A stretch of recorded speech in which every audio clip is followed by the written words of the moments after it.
અન્નપૂર્ણા રસોઈ ઘરમાં તમારું સ્વાગત છે. તો ચાલો આજે આપણે કાચી કેરીનું અથાણું બનાવવાનું છે. આપણે ઇન્સ્ટન્ટ બનાવવાનું છે. વરસ માટે નથી બનાવવાનું, પણ આપણે અઠવાડિયું સુધી ખાઈ શકીએ એ રીતે બનાવવાનું છે. આ રીતે સરસ અત્યારે કાચી કેરી આવે છે અને આનું અથાણું બહુ સરસ બને છે.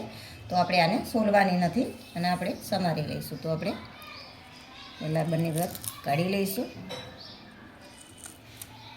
આપણે જ્યારે વરસનું બનાવીએ ત્યારે પણ આપણે વિડીયો મૂકીશું. તો આ રીતે આના નાના નાના પીસ કરી લઈશું.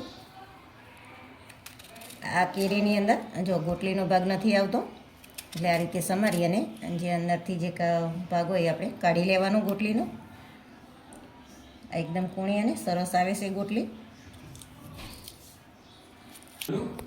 જો આ રીતે આપણે ઝીણી ઝીણી કેરી સમારી લઈશું. જો તમને મોટા ગમતા હોય કટકા તો મોટી મોટી કરવાની.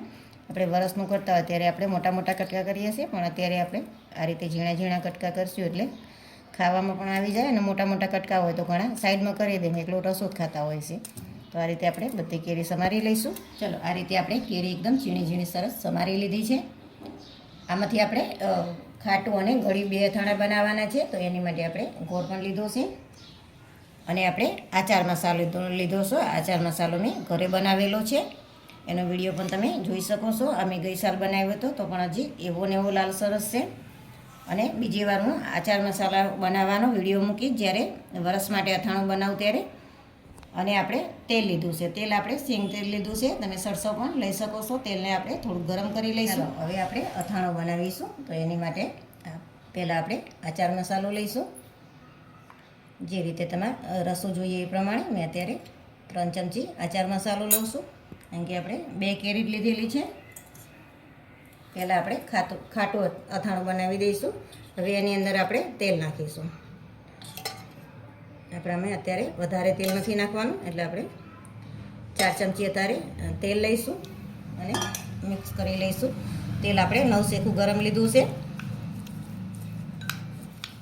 વધારે ગરમ નથી લેવાનું, નહીં તો જો આ કુડિયા રાઈના કુડિયા ને બધું હોય બળી જશે, મરચું પણ કાળું પડી જશે.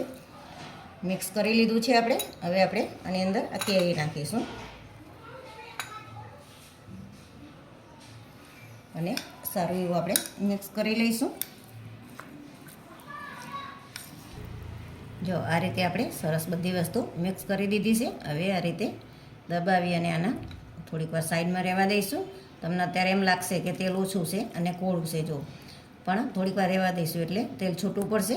કારણ કે ખાટાશ અને ખાડાશ બંને વસ્તુ ભેગી થાય એટલે એની અંદરથી તેલ છૂટું પડે, પાણીનો ભાગ છૂટો પડે એટલે એની મેળે મેળે તેલ ઉપર આવી જાય. હવે આપણે આને સાઈડમાં રહેવા દઈશું. હવે આપણે ગળ્યું અથાણું બનાવીશું. તો એની માટે આપણે 4 ચમચી જેટલું તેલ ગરમ કરેલું લીધું છે. હવે આની અંદર આપણે આચાર મસાલો નાખીશું. તો એ પણ આપણે 3 ચમચી આચાર મસાલો લીધો છે. આપણે 2 ચમચી જેટલો ગોળ લીધો છે.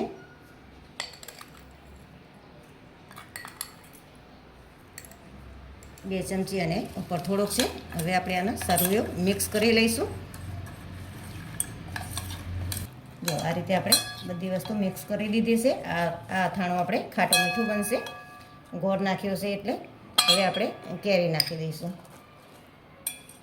આમાં કેરી થોડીક વધારે હતી એટલે મેં મોટું વાસણ લીધું છે આની અંદર. હવે આપણે આ બધી વસ્તુ સરસ એવું મિક્સ કરી લઈશું. આમાં ગોળ અને ખાડાશ ને ખાટાશ મિક્સ થાય એટલે તરત આની અંદર રસો છૂટો પડવા માંડે. સારી રીતે સરસ એવું મિક્સ કરી લઈશું. હવે આપણે બંને અથાણું ઢાંકી અને 1 કલાક જેવું રહેવા દઈશું, પછી આપણે જોઈશું. ચાલો હવે આપણે અથાણું જોઈ લઈએ. 1 કલાક જેવું થઈ ગયું છે અને જો બહુ સરસ રસો થઈ ગયો છે. આપણે ગોળ કેરીનું જે બનાવ્યું છે એ છે ખાટું મીઠું અથાણું. અને આની અંદર જો હજી તમારે વધારે તેલ કે રસો જોતો હોય તો થોડું ગરમ કરી અને તેલ નાખી દેવાનું. હવે આપણે ખાટું અથાણું જોઈશું. એ પણ જો સરસ રસો એની અંદર થઈ ગયો છે. ઓલામાં થોડોક વધારે થયો છે, ગોળ હતો એટલે ગોળની અંદર થોડોક ગોળ ઓગળે એટલે થોડોક વધારે રસો થાય. અને આની અંદર માપનો રસો થયો છે, પણ આટલો રસો બરાબર છે, કારણ કે આ અથાણું આપણે 2 થી 3 દિવસમાં જ પતી જવાનું છે. એટલે વધારે રસાની આમાં કંઈ જરૂર નથી. તો પણ તમારે જોવે તો ગરમ તેલ કરી અને નાખી દેવાનું. આ મેં ખોલ્યું ત્યાં જેટલું સરસ આની સ્મેલ આવે છે અને આ અથાણું બહુ સરસ બને છે. આમાં મેં 1 કલાકનો રેસ્ટ આપ્યો છે. તમે કલાકનો રેસ્ટ ના આપો અને બનાવી અને તરત ખાવું હોય તો પણ તમે ખાઈ શકો છો. આ અથાણું બહુ સરસ બને છે.